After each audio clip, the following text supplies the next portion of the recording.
give you a mic test. Testing 1, 2, 3. Check, check, check. Testing 1, 2, 3, 4, 5. Mic test. Testing 1. Good, good, good. All right. I'll keep talking for you. We'll move this mic around for the whole table so everyone will get it. And then when we do a presser afterwards, we'll put this one up. So should be good. Good, good.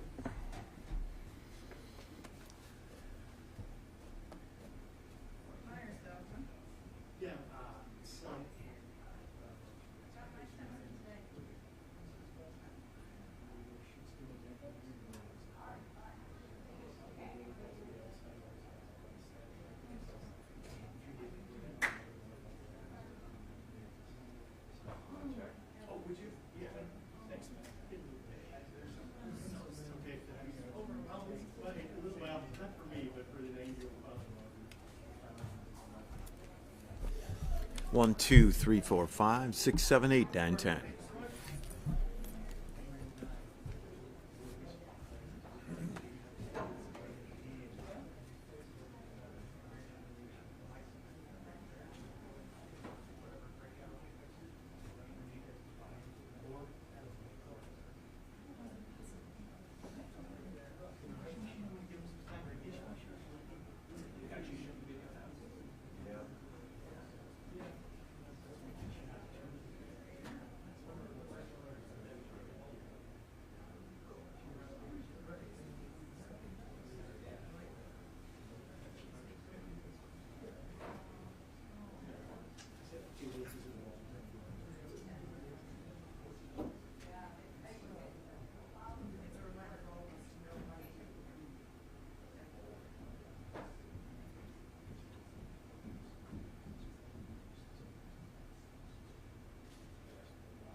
Good morning, everyone, and welcome back. Once again, a thank you to our media partners in sharing the most current information regarding spring flooding season or potential flooding. We really appreciate it. Also, a thank you to all of our partners you're going to hear from up here from National Weather Service, from the Corps of Engineers, from Minnesota agencies that are part of the response. You start to see this facility is kind of ramping up stages as we get more and more counties declaring local disaster areas because of rising floodwaters. So I am grateful for all of you being here. We're going to take a little bit of time today just to update on where the situation is. Again, it's this time of year where this group becomes a little more household names. Dan the weatherman is now the folks where people are looking at. But we said last week we were predicting rain over the weekend, the early part of this week, and then we need to get an update on what exactly that's doing and what the long-term outlooks are. Before turning it to Lieutenant Governor Flanagan, I'll just make the public safety announcement again that we continue to please do not drive around barricades as they're there. Follow your local news and local guidance because situations can change. You can literally drive a road and several hours later that road can be underwater.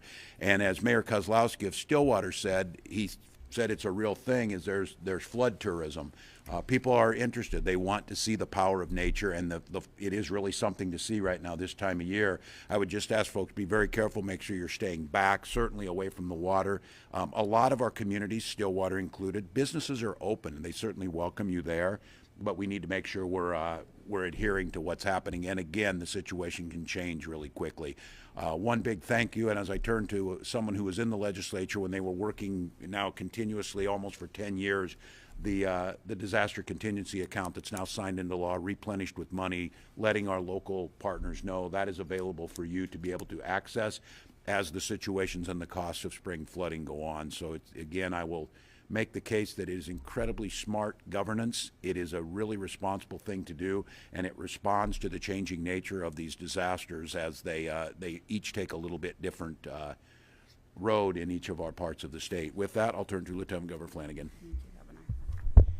Well, good morning, everyone. I'll be very brief. The governor and I know that our most important priority and duty is to keep Minnesotans safe. Preparing for spring flooding requires careful coordination and planning between local, state, tribal, and federal partners. And when disaster hits, Minnesotans come together, and we see that happening right now. We want to thank all of the city planners, engineers, emergency managers, and volunteers who have stepped up and spent months preparing for flooding.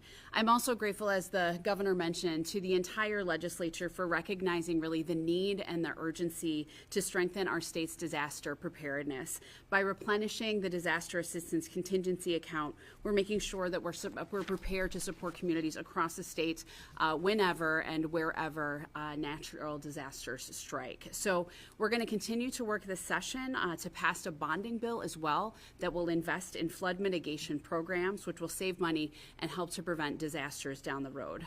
But right now, as the governor said, it is more important than ever to be really aware and cautious, careful, and to remember to keep yourselves and your family safe, and to tune into what we're talking about here today, but also being connected with your local governments with what is happening with spring flooding in your area. And we're going to get through this together. And with that, everybody's favorite weatherman, I will turn it over to Dan, our meteorologist in charge of the National Weather Service, for an update. All right, thank you very much, Governor and Lieutenant Governor. So right now we are entering what we hope to be the peak of this event, which should be occurring over the next week to 10 days. That is assuming, and that is an assumption, that we don't have any more significant sources of precipitation. And unfortunately, we cannot guarantee that. And so I'll go over a little more detail about what we're looking at coming up in the next few days. So looking at the current state of the flooding right now, and I do have some slides to show. I'm not sure if we have those ready to go or not. Yes, thank you very much. So on the left here is a quick glance at the current state of the rivers. Your oranges being minor flood stage, the red moderate, and we've got a few areas of purple, which is that major flood stage. Generally speaking, the smaller tributaries, smaller rivers have either done their thing or are doing it right now. So all of that snow melt, all of the rain that we've had recently is being channeled through those smaller tributaries. And if they're going to flood, you're seeing it right now. Then what we focus on is as that water gets channeled into the mainstream, the larger stream rivers, that being the Mississippi, St. Croix, Minnesota, and the Red River of the North. Those are the ones that are going to be highly dependent on what we see with this current system, as well as any potential precipitation coming in the week ahead. With what we expect right now, seeing on the image on the right here, you can see a few more of those dots going up into that purple. So a few more locations into that major flood stage. That's going to be mostly on the Mississippi and on the Red River of the North, as well as a few locations on the Minnesota and St. Croix. Looking at the current state of the snowpack, as we know, it's pretty much gone across most of the state with one notable exception, and that is, of course, up along the Red River of the North Basin. There's still some pockets of 1, 2, even 3 inches of water equivalent sitting on the ground in the snowpack up there. And some of that in North Dakota is sitting in the Red River Basin, so some of that will get channeled as it melts, especially once you get below Fargo. So fortunately, we are not looking at a major quick melt event of that snowpack like we saw last week. So we've got good melt conditions for that so far. Taking a look at a few specific river points now, starting at the St. Croix at Stillwater, that has basically leveled off now right around 89 feet. And we do expect that crest to hold steady. This forecast does take into effect the rain that fell last night and what we're expecting tonight. So barring anything unforeseen with the rain that happens tonight, and I will get to that in a minute, we should expect that to remain where it's at, not too much worse, and then gradually falling early next week, again, dependent on anything that falls next week. For the Mississippi River at St. Paul, that one is rising, and it just entered the moderate flood stage overnight, and that will continue to rise well into major flood stage through the weekend into early next week, cresting at about 18 feet. This one, at this point, does bear watching because this is, of course, susceptible to river or rainfall across 2 separate basins, the Minnesota and the Mississippi. And that one, of course, if we get more rainfall than expected, either tonight, tomorrow, or later next week, that could crest up to maybe a foot higher, and or that flood stage could persist longer than what we're currently anticipating. And then getting up to, the Red River of the North, showing here at the Fargo-Moorhead Point. This is the one that probably has the most uncertainty, one, because we do still have that snow on the ground within the basin, and it's quite susceptible to any additional rainfall that falls. Right now, current forecasts at this point have it cresting right at about 34 feet. That, of course, is right when we start to see some serious significant impacts up along the Red River. We cannot rule out, depending on precipitation patterns and the melting pattern of the snow still out there, that this one could go up another foot or slightly higher than what we're currently expecting. So keep that in mind, that this one certainly could rise a little higher, and again, that crest could last a little longer than what this graph depicts. So looking at the precipitation right now, we're looking at 2 systems, one of which we're right in the middle of, and we got some rain last night. We ended up rather fortunate with where that heavier rain and the amounts of rain ended up. The graph on the left is what fell overnight. Those darker greens are getting into around a ½ inch, a little higher, and that fell more in southeast Minnesota. So that avoided a lot of the basins that we're concerned with, and that, of course, will end up emptying into the Mississippi down there. That's not enough rain to cause significant concerns for that point. Now we've got another round coming in tonight and tomorrow. This one, looking at generally ½ inch to an inch, could see some embedded thunderstorms with this one, and those, of course, can create little pockets of heavier rain that are difficult to pinpoint. If we end up with an 1.5 inches or more across a large portion of a basin, that could cause those forecast river points to go up a little higher than what I had showed earlier, so we're going to keep a close eye on that. And this graph here is just showing the odds, the probability that we could see more than 2 inches of rain tonight. I zoomed in, since it's a little difficult to read there, zoomed in right on the Twin Cities, and you can see that's got 30 to 40% chance that areas around the Twin Cities could see more than 2 inches tonight. So what that is saying is we cannot rule out significant enough rainfall to cause a bump in the rivers, primarily along and downstream of the Twin Cities. So if it were to fall right on the cities, that probably wouldn't have too much of an effect on St. Paul proper. That would be more of concerns downstream. But notice how these probabilities do extend northwestward towards St. Cloud and portions of the Minnesota basin. If this heavier rain does shift further northwest, that then could cause some more significant concerns across the St. Paul vicinity and downstream from there. Looking ahead to next week, there is a system of concern that looks to hit right around Wednesday, Thursday, maybe Friday. When you're that far out, all you can say is it's worth watching. Yesterday when I was looking at it, it looked like an axis of heavy rain, 2-3 inches, could fall up in Minnesota or anywhere as far south as the Ohio River. I checked the new model data this morning, and the trend does seem to be the southward, more toward the Ohio River. We'll, of course, keep our fingers crossed that that remains the case, but it's important to say a trend one direction doesn't mean it will stay that way. The fact that it keeps trending means that it could easily trend back another way. So it's something that we're going to have to keep an eye on. If we can get through next week without any significant impacts from that system, then those rivers should have quite a bit of room to start falling. We should be able to start drying out, and the pattern beyond that is showing signals of drier than normal, so that if we can get through next week, it does look like we should be able to get through this. So that's what to keep an eye out for, and I can, of course, take any questions when we're done. For now, I'll pass the mic on to Mike.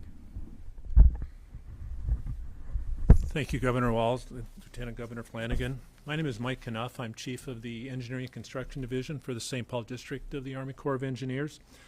Since the onset of spring flooding, the Corps has had flood reconnaissance efforts underway throughout the state in most of our major river basins. And the information that we acquire in this field reconnaissance and this monitoring of the rivers in the region are used by all of our partners at all levels and by our tribes as they prepare for the spring flood runoff and for the flood risk. The reason this information is so important is that, for example, our water managers and our hydraulic engineers use this information to make real-time decisions about reservoir operations to reduce the flood risk and to produce flood area maps that can be used by emergency managers. The National Weather Service also uses this information as they prepare their river level forecasts. In addition to our reconnaissance and monitoring efforts, we've been providing technical assistance to communities and tribes in the region. This technical assistance typically takes the form of our engineers meeting with local officials, talking about flood vulnerabilities, and then strategizing ways to mitigate that flood risk. As we go through this next week and even the uncertainty with the rainfall and that, we stand prepared to provide direct assistance to the state of Minnesota. This direct assistance could include providing sandbags, pumps. It could even include constructing temporary emergency levees. To date, we have not been requested to provide that assistance to the state of Minnesota, but we stand ready, and we've also pre-positioned equipment and supplies at 3 locations in the area in order, if that call does come, in order to be able to respond quickly. Elsewhere, we're managing our reservoirs to reduce the flood risk to communities, to downstream communities. We came into the spring really in a good condition in terms of we were able to draw our reservoirs down to a level to optimize the amount of flood risk reduction they can provide to communities. With regard to navigation, we've closed the Minneapolis locks because of high flows, as well as lock and dams 3 and 4. These closures are temporary, and again, pending future precipitation, they will open up next week at the earliest, as soon as they're ready, as soon as they're safe to again open up to navigation. In summary, we're monitoring river conditions in the region. We're providing technical assistance when requested to do that, and we stand by ready to provide direct assistance to the state of Minnesota if it's needed. Thank you, Mike. Hear from Kevin.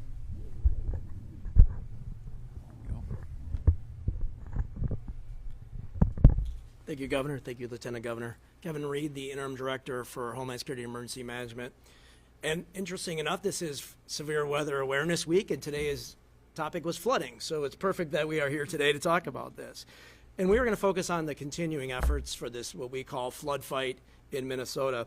So the State Emergency Operations Center that you're sitting in right now has increased our posture to partial activation. That brings in some partners and also our staff to provide better information to the Lieutenant Governor, the Governor, and our Commissioner of Public Safety as things start to develop locally. We're hosting regular meetings, bi-weekly meetings with our counties, tribes, and cities of the first class to get a feel for what's happening in the local level so that we can be ready to support them if something were to change in the weather or something that they would need from the state. A lot of things are happening locally. There are roads closed, and we heard please don't drive in to that. There's a slide there showing that. A lot of things about sandbagging and barricades. You'll start to see these happening locally. Please listen to your local public safety officials and emergency management officials to stay out of harm's way there. Local emergency operations centers are starting to stand up. There have been 19 as of this morning, local declarations. And what that does is allow the local units of government, whether that's a local city, a county, or a tribe, to free up some resources within their jurisdiction. It doesn't mean there's something imminent. It allows them to move some things around so that they can do some protective measures or fast provide emergency aid. We will then be discussing later this afternoon whether we need to recommend to the Governor or Lieutenant Governor what we need to do as a state. That would be the next step as we start to look at damages and recovery from potential flooding.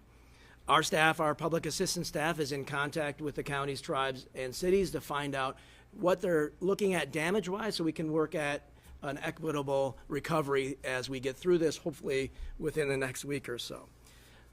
Just to highlight some of the things that are happening locally in the public safety emergency management system, there's things that have happened, like Rush City firefighters were out helping community members fill their sandbags to protect their houses.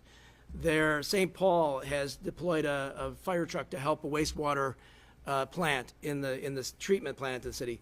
Local police officers and state patrol are helping drivers get around things that MnDOT is also helping on closing of roads or opening of roads that can change, as the governor said, within a matter of minutes.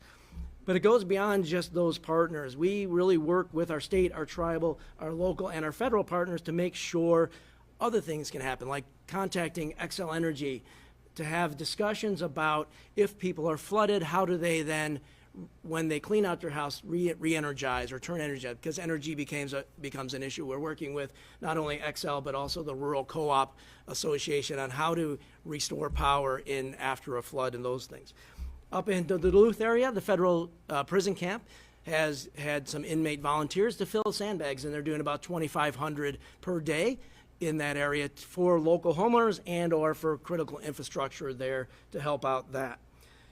We've done all this, and we have all these partners. The one other partner that I need is you all, the 5.6 million of us here in Minnesota, is to do our part. So when it is safe and when you potentially see a request, there's an opportunity, probably will be an opportunity for you to volunteer to help your neighbors. And we will make sure that we get that information out to you and our volunteer agencies to ask you to come and help your neighbors, because we do that very well here in Minnesota. So please make sure that your family is taken care of by making sure that you have a plan and that you can safely help others. Thank you. And I'll turn it over to Cheryl. Great. Thanks. Thank you, Governor, Lieutenant Governor. Good morning, everybody. With the risk of flooding increasing in Minnesota, as we've seen with some of the presentations today, or actually occurring in some areas of the state, the Department of Health today wants to make sure that private well users are prepared for the potential of flooding, whether they might flood or already are. So keep in mind that floodwaters traditionally carry hazardous and toxic materials, everything from waste to sewage, animal waste, oil, gasoline, solvents and chemicals, fertilizer, pesticides. So it's really important that we make sure we protect private wells as much as we possibly can. In Minnesota, about 20% of Minnesotans get their drinking water from private wells. Again, it's really important that folks who have private wells follow several of these recommendations. And the Department of Health this morning did issue a news release with details of these recommendations, and they are posted on the website, which is on the slide, as you can see. I do want to just highlight a couple of those for you as we go on with today's presentations. If you think your well might be flooded, you should automatically assume it's contaminated. Water from your well should not be used for drinking, cooking, or even brushing your teeth. You will need to have that well inspected, disinfected, and cleaned before the water is safe for you to use. And do not use your well pump to try and clean out your well, because you will most likely ruin that pump. And on this website that we've posted, there is a directory of licensed contractors that people can reach out to make sure they get their well inspected and the water tested. If you think that your well might become flooded, the best thing you can do if you have time is to store some water, a couple days worth of supplies if you can, and then turn off your well pump. Make sure that you turn that off, because otherwise you're going to draw in flood waters into your home system, or actually flood your home with some of the flood water.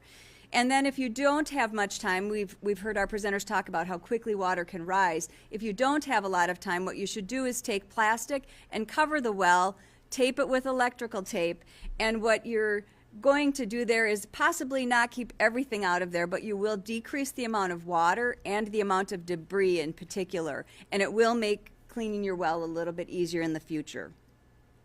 The other thing is often people will have flooding that comes like close to your well but doesn't necessarily cover it. If it comes within 50 feet of your well, the Department of Health recommends that you have your water tested for chloroform bacteria. And again, that is for your and your family's safety. So there's things you can do ahead, like if you have notice, get that water stored, and that's one of Kevin's Have a Plan. And then also, if you don't have time, take some quick steps to protect what you can. And again, most importantly, if you've had your well already impacted, go to the website and make sure you get the most accurate information you can.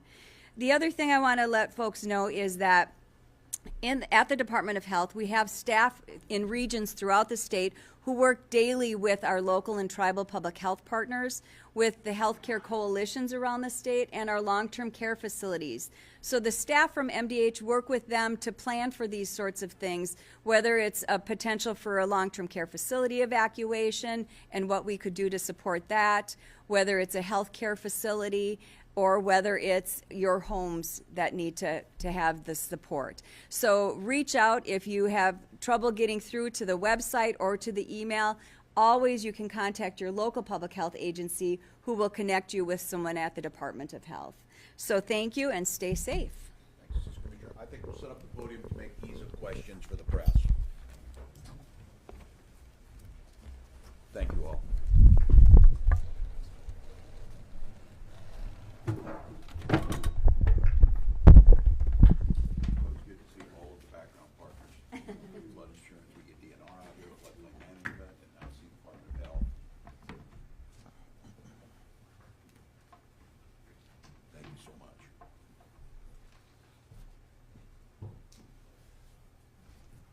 Well, thank you to our partners. As you can see, this truly is an all-of-state, all-of-government approach to preparing for the floods. I want to thank Assistant Commissioner Peterson-Krober to note all the agencies that are involved in this flood fight as we get around. We talked last week with DNR and some of our folks on floodplain management and flood insurance, and then today getting a little bit on this issue of how to keep our well waters safe.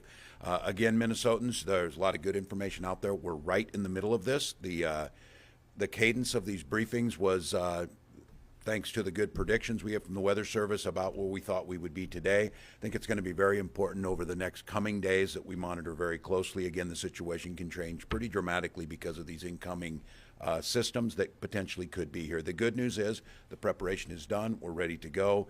As we up that posture, whether it be in the operation of the Emergency Management Center, or whether it be the posture of pulling in the Corps of Engineers assets and other things we need to do. We're prepared to do that. The system is working as it's designed.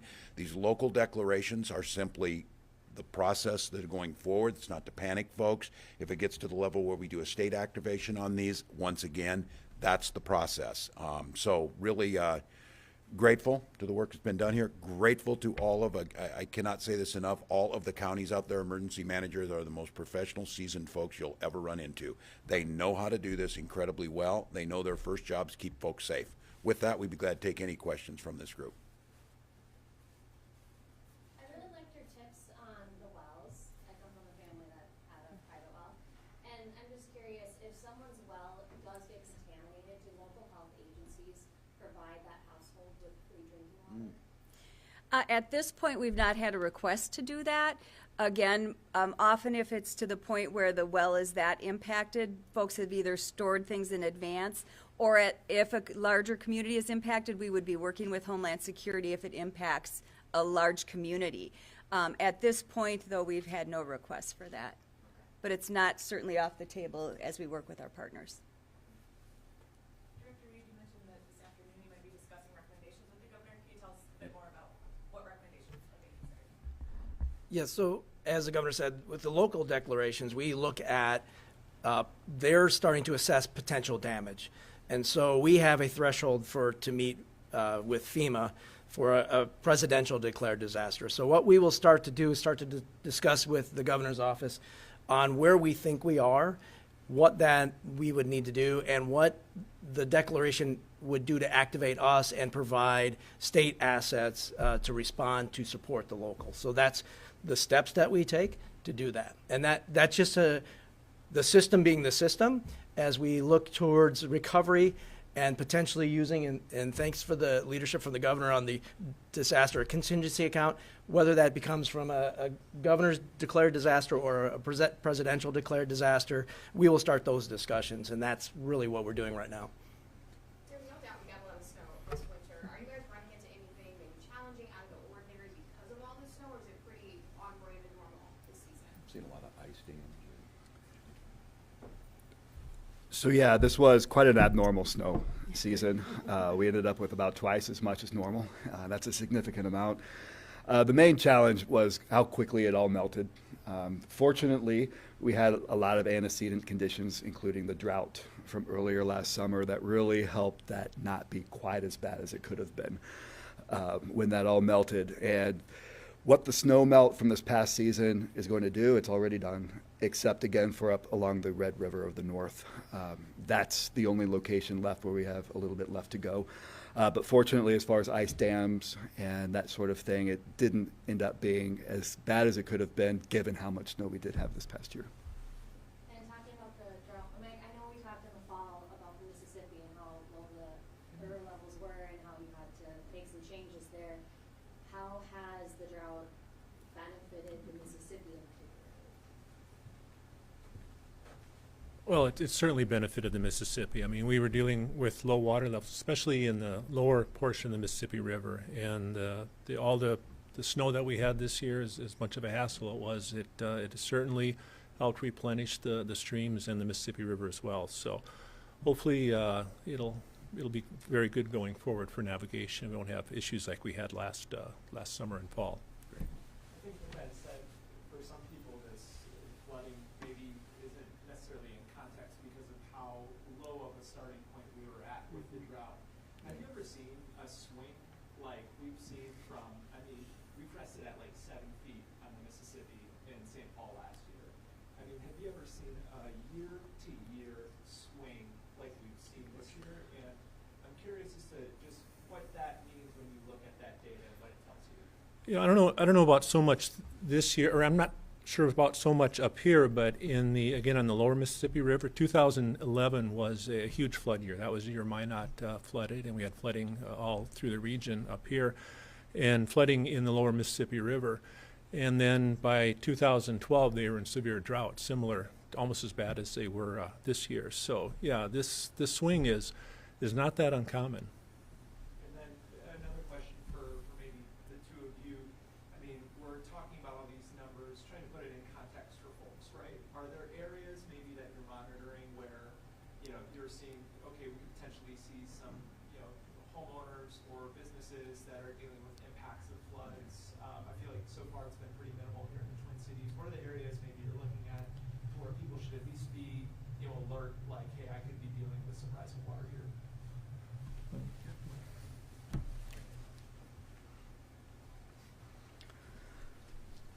So the primary area of concern, if it's going to get much worse than what we're currently expecting, would most likely be the Red River of the North. That's the one, it's the duration of that flood event that makes it most susceptible to what is beyond what we can see among the immediate horizon. So right now, such as Fargo-Moorhead, with that expected crest right around 34, 35 feet, we absolutely can't rule out that could go up to 36, 37, in which case I do know you start seeing some more significant impacts, particularly around the Oslo area and that kind of thing. So I would say that would be the area to keep an eye on for it to be worse impacts than what we're expecting. But I also don't want to make it sound like the other rivers, the Mississippi, St. Croix, and Minnesota, also aren't as susceptible. But fortunately for those, they're just about to go into their crest. Once they start going down, it would take a little bit more to get them much, much higher impact than what we're currently seeing. Kevin. Thanks, Dan. I can shed a little bit more local perspective. We are seeing some impacts in the Duluth area from the St. Louis River, so we're hearing from them that there's some roads and culverts that are impacted. Also, the headwaters of the Mississippi up in Big Stone County and that area, and then as we've seen, Red Wing, Hastings, and down there where they're starting to get some overland and some basement start water. So those are what we're sort of watching. And that's the great conversations that we have with the counties twice a week, is to get those impacts so we can start to figure out where we need to recover from there. If I could just add too, I think for folks, it's amazing. Again, I can't say enough about the work folks do, that there's literally binders that trigger when events hit a certain stage, what happens, when the Jersey barrier comes out, when certain things happen. So already as we're looking, because of the numbers they're giving us in a situation like Oslo, we know what happens when we hit a certain stage. Oslo becomes an island. So in preparation for that, there's already pre-warning orders, if you will, just like, hey, get ready. We may need to use National Guard equipment to do this. All those things already go out in a very natural, orderly progression as they've been designed to do. And I think it's just important to let folks know that, but I'll go back to what the director said on this of we need everybody's help on this. This is really serious. Listen to it when it happens, but there's an orderly, professional fashion. And they, again, watching these mayors down in Hastings, they were literally carrying a binder around and showed me at how many inches things go up, what will start to happen. First thing down there along the walk along the river, the light posts came out and they capped them. Just out of precaution, and they said by Tuesday it'll be up to here, and then we'll do this. And I think for Minnesotans to know that the professionals are working it, they're doing it, but again, it's going to be dependent on these rainfall events and what happens. So really grateful. We'll keep you posted as far as the briefing cadence. Just stay with us on this. We'll see. I think tonight and tomorrow will give us an idea if we'll be back here this week again on what happens with this rain event, but otherwise we'll plan to come back early next week to be able to update on where we're at. So thank you all. Thanks so much, Ann. Really helpful. Thank you. Really appreciate the brief. It is really interesting that this is what you've done. I'm not going to over a pandemic. You get a little bit more. Thank you. I'm just amazed by those. Here's the threshold. This is what's going to happen. So. Thanks, Cheryl. Yeah. That was good. Really good. Oh, good. Oh, yeah.